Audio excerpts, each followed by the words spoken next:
Halo teman-teman sobat ilmuwan muda, kembali lagi di channel YouTube kesayangan kalian semua, Ilmuwan Muda, channel yang inspiratif dan tentunya edukatif.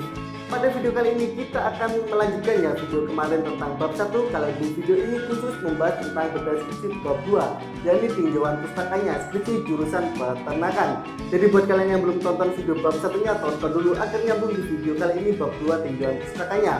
Dan selalu ayah ingatkan ya buat kalian yang belum subscribe channel Ilmuwan Muda, buruan deh untuk segera subscribe dan tekan tanda loncengnya agar kalian tidak ketinggalan video-video menarik dari kami. Oke, langsung saja saksikan yang satu ini, cekidot.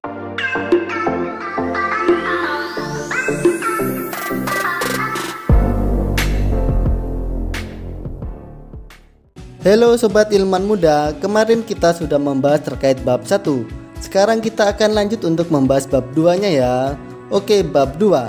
Nah, bab 2 sendiri teman-teman disebut banyak ya istilahnya. Ada yang menyebut tinjauan pustaka, lalu ada juga landasan teori, ada juga yang mengatakan studi literatur, dan ada juga yang mengatakan tinjauan teori.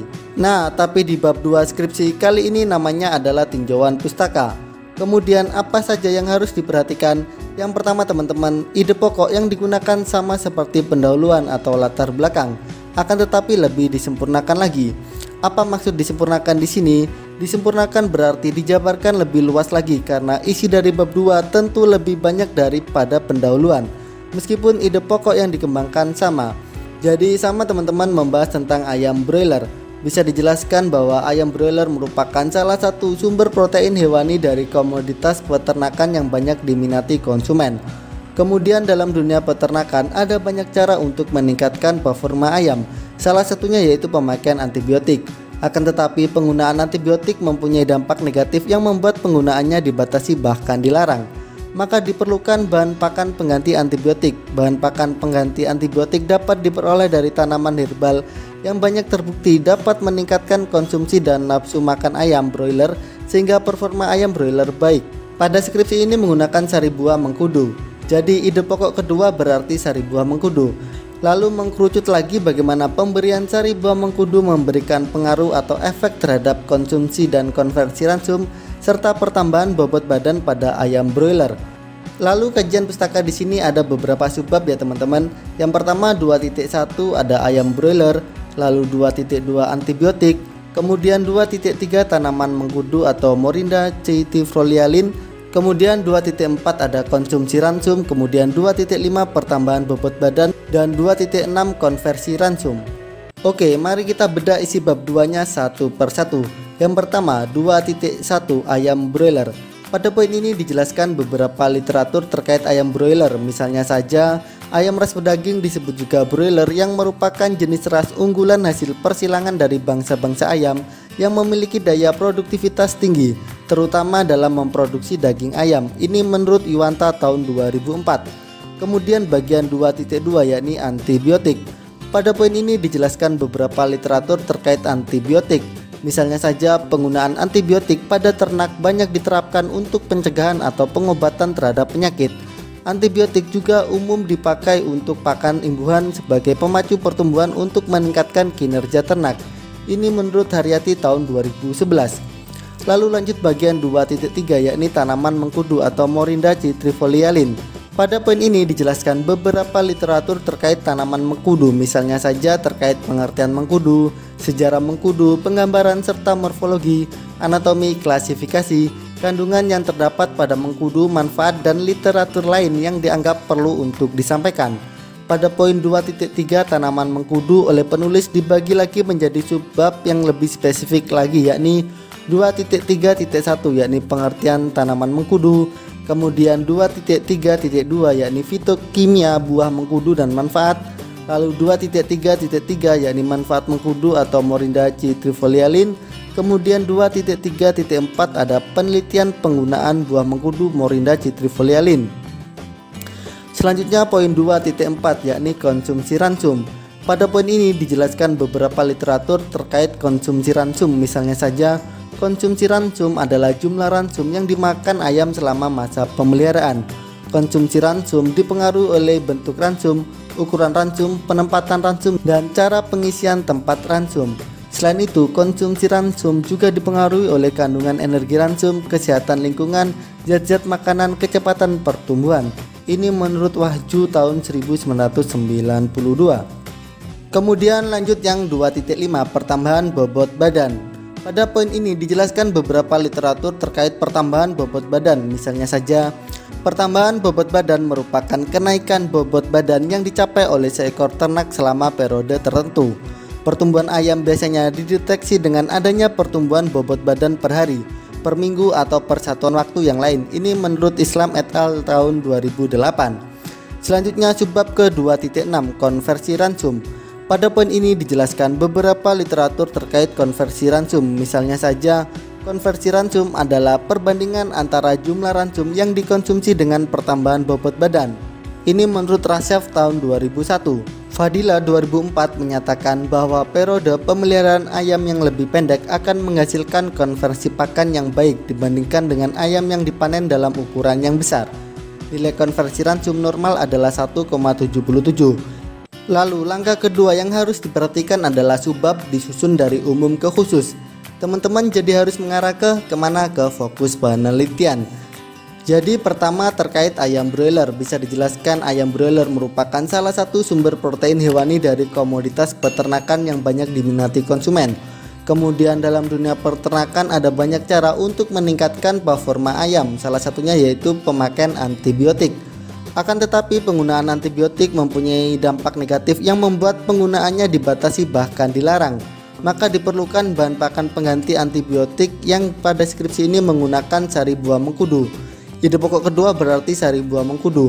Lalu mengkerucut lagi bagaimana pemberian sari buah mengkudu memberikan pengaruh atau efek terhadap konsumsi dan konversi ransum serta pertambahan bobot badan pada ayam broiler. Lalu poin yang ketiga teman-teman, langkah ketiganya adalah tiap subbab dapat terdiri dari beberapa referensi penunjang. Jadi di sini satu paragraf itu bisa terdiri dari lebih dari satu referensi ya teman-teman, dan referensinya juga harus update, harus terbaru, apalagi jika menggunakan jurnal. Nah misalkan contohnya seperti ini ya teman-teman. Ini yang membahas terkait antibiotik. Untuk kalimat pertama, antibiotik adalah senyawa kimia yang dihasilkan oleh berbagai jasarenik, hasil sintesis semi-sintesis yang mempunyai struktur yang sama dan zat ini dapat merintangi atau memusnahkan jasad lainnya. Ini menurut Wijajanti tahun 2002. Lalu yang kedua ada kalimat lagi tentang antibiotik, yakni penggunaan antibiotik pada ternak banyak diterapkan untuk pencegahan atau pengobatan terhadap penyakit. Ini menurut Haryati tahun 2011. Selanjutnya kalimat ketiga ditambah lagi terkait antibiotik seperti ini. Antibiotik digunakan sebagai feed aditif baik di dalam pakan maupun air minum yang dapat mempertinggi penyerapan berbagai zat makanan, yang menghalangi pertumbuhan mikroba yang merusak dan dapat meningkatkan konsumsi ransum, sehingga pertambahan juga meningkat dan memperbaiki performa ayam broiler. Ini menurut Santoso tahun 2010. Jadi ada 3 kalimat seputar antibiotik dengan berbagai sumber yang terdapat dalam satu paragraf. Kemudian langkah keempat, ubah kalimat dari referensi dengan bahasa kita sendiri, dengan bahasa kalian sendiri. Jadi tidak boleh mengubah isi, keuntungannya bisa mengurangi plagiasi. Nah oke, langsung saja teman-teman. Contohnya kalimat seperti ini tentang ayam broiler. Ada 2 kalimat. Yang pertama, ayam ras pedaging disebut juga broiler yang merupakan jenis ras unggulan hasil persilangan dari bangsa-bangsa ayam yang memiliki daya produktivitas tinggi terutama dalam memproduksi daging ayam. Ini menurut Yuwanta tahun 2004. Lalu kalimat kedua, ayam pedaging adalah ayam jantan, ayam betina muda yang berumur di bawah 6 minggu ketika dijual dengan bobot badan tertentu, mempunyai pertumbuhan yang cepat serta dada yang lebar dengan timbunan daging yang banyak. Ini menurut Rasyaf tahun 2006. Oke, 2 kalimat ya. Langsung kita ubah kalimat pertamanya jadi ayam ras pedaging atau broiler adalah jenis ras unggulan hasil persilangan dari ordo-ordo ayam yang mempunyai daya produktivitas tinggi, terutama untuk memproduksi daging ayam. Ini menurut Yuwanta tahun 2004. Lalu kalimat kedua jadi seperti ini. Ayam pedaging merupakan ayam jantan atau ayam betina muda yang berusia di bawah 6 minggu ketika dijual dengan berat badan tertentu, memiliki pertumbuhan yang cepat dan dada yang lebar dengan timbunan daging yang banyak. Ini menurut Rasyaf tahun 2006. Kalau kalian bingung, kita akan mensejajarkan kalimat asli dengan kalimat sendirinya. Kalimat asli tadi kan seperti ini. Ayam ras pedaging disebut juga broiler yang merupakan jenis ras unggulan hasil persilangan dari bangsa-bangsa ayam yang memiliki daya produktivitas tinggi terutama dalam memproduksi daging ayam. Ini menurut Yuwanta tahun 2004. Lalu kalimat aslinya kita ubah menjadi ayam ras pedaging atau broiler adalah jenis ras unggulan hasil persilangan dari ordo-ordo ayam yang mempunyai daya produktivitas tinggi terutama untuk memproduksi daging ayam. Ini menurut Yuwanta tahun 2004. Coba diperhatikan ya teman-teman. Ayam ras pedaging atau broiler. Jadi di sini disebut juga diganti atau. Kemudian yang merupakan diganti adalah jenis ras unggulan hasil persilangan dari bangsa-bangsa. Bangsa-bangsa kan bahasa biologinya ya, itu kan bahasa ilmiahnya lah, kan termasuk ordo ya. Jadi diganti ordo-ordo. Jadi dari ordo-ordo ayam yang mempunyai. Jadi kan pertamanya kan yang memiliki ya, memiliki sinonimnya mempunyai. Jadi kita ganti mempunyai daya produktivitas tinggi terutama untuk. Nah aslinya kan terutama dalam memproduksi daging ayam ya. Jadi kata dalam kita ganti untuk, terutama untuk memproduksi daging ayam. Seperti itu teman-teman. Kemudian lanjut ke kalimat keduanya. Kalimat aslinya tadi kan seperti ini. Ayam pedaging adalah ayam jantan, ayam betina muda yang berumur di bawah 6 minggu ketika dijual dengan bobot badan tertentu, mempunyai pertumbuhan yang cepat serta dada yang lebar dengan timbunan daging yang banyak. Ini menurut Asyaf tahun 2006. Lalu kalimat sendiri, kalimat kalian menjadi seperti ini. Ayam pedaging merupakan ayam jantan atau ayam betina muda yang berusia di bawah 6 minggu ketika dijual dengan berat badan tertentu, memiliki pertumbuhan yang cepat dan dada yang lebar dengan timbunan daging yang banyak. Ini menurut Asyaf tahun 2006. Di sini kan ayam pedaging adalah. Nah, adalah ini kita ganti menjadi merupakan. Lalu ayam jantan, ayam betina, biar lebih enak kita jadikan ayam jantan atau ayam betina, kan sama ya. Kemudian yang berumur ya, berumur kita ganti menjadi berusia, kan sama nih. Jadi yang berusia di bawah 6 minggu ketika dijual dengan berat.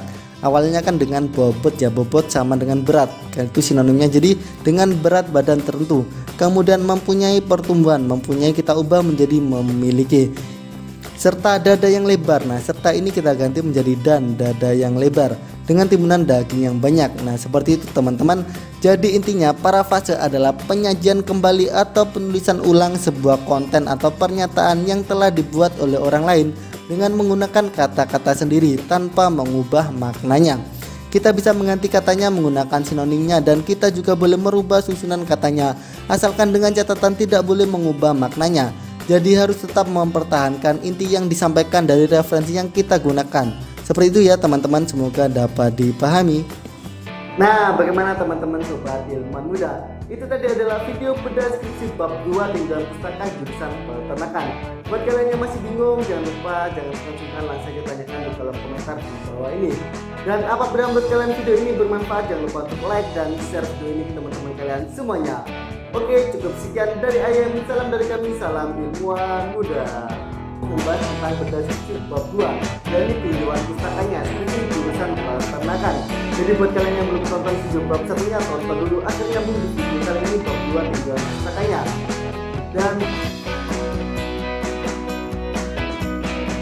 Dan selalu Ayam mengingatkan ya buat kalian yang belum subscribe